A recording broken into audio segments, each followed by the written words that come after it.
Bismillahirrahmanirrahim. Assalamualaikum warahmatullahi wabarakatuh. Innal hamdalillah nahmaduhu wa nasta'inuhu wa nastaghfiruh wa na'udzu billahi min syururi anfusina wa min sayyiati a'malina. May yahdihillahu fala mudhillalah wa may yudlil fala hadiyalah. Amma ba'd. Pemirsa yang dirahmati oleh Allah, setiap manusia mendambakan kesuksesan. Setiap orang yang hidup di muka bumi pasti kesuksesan adalah tujuan yang ingin dia capai. Allah Subhanahu wa taala dalam Al-Qur'an memberikan gambaran, memberikan informasi yang jelas. Bahkan Allah juga bersumpah dalam Al-Qur'an mengenai waktu. Pemirsa yang dirahmati oleh Allah, sebuah surat di dalam Al-Quran di juz 30, saya yakin Anda semuanya juga menghafal surat tersebut.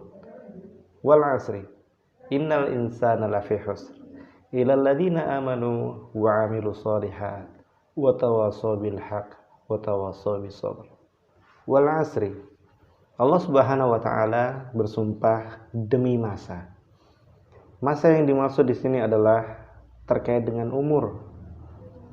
Dan sudah selayaknya bagi Allah untuk bersumpah atas makhluk yang Ia ciptakan. Allah bersumpah, wal asri innal insana lafi khusr. Sungguhnya manusia dalam kerugian. Kenapa dalam kerugian? Karena sejatinya manusia hidup berkaitan dengan untung dan rugi.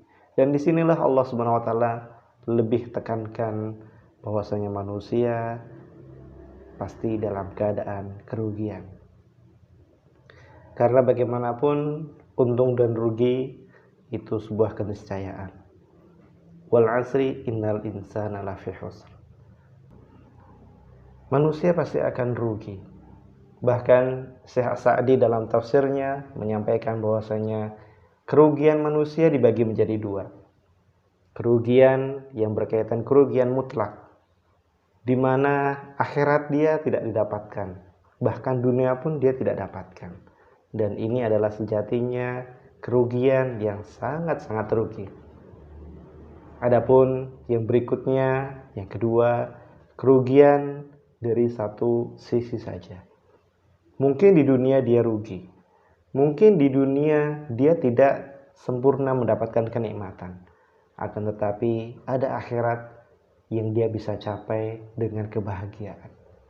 Kita tahu, wal akhiratu khairu wa abqa. Sungguhnya akhirat itu adalah tempat kembali yang abadi. Tempat kembali yang baik dan abadi. Pemirsa yang dirahmati oleh Allah, ayat berikutnya, wal asri innal insana lafi khusr. Di ayat berikutnya Allah berikan solusi. Apa solusinya? Solusi yang Allah berikan dalam surat Al-Asr ayat yang ketiga, illal ladzina amanu wa 'amilus shalihat wa tawassaw bil haqq wa tawassaw bis sabr. Ayat yang ketiga ini adalah solusi dari Allah Subhanahu wa taala agar hamba manusia yang beriman dia tidak merugi. Illal ladzina amanu, kecuali hanya orang-orang yang beriman, mengimani atas apa yang Allah berikan, mengimani hal-hal yang gaib. Kita tahu rukun iman.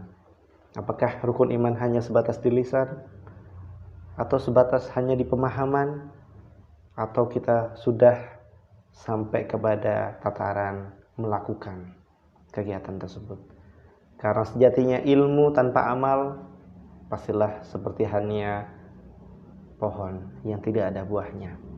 Beriman, illal ladzina amanu wa 'amilus shalihat, dan dia mengerjakan kegiatan yang soleh, beramal soleh, wa tawassaw bil haqq wa tawassaw bis sabr, senantiasa saling mengingatkan dalam kesabaran dan ketaatan kepada Allah Subhanahu wa taala.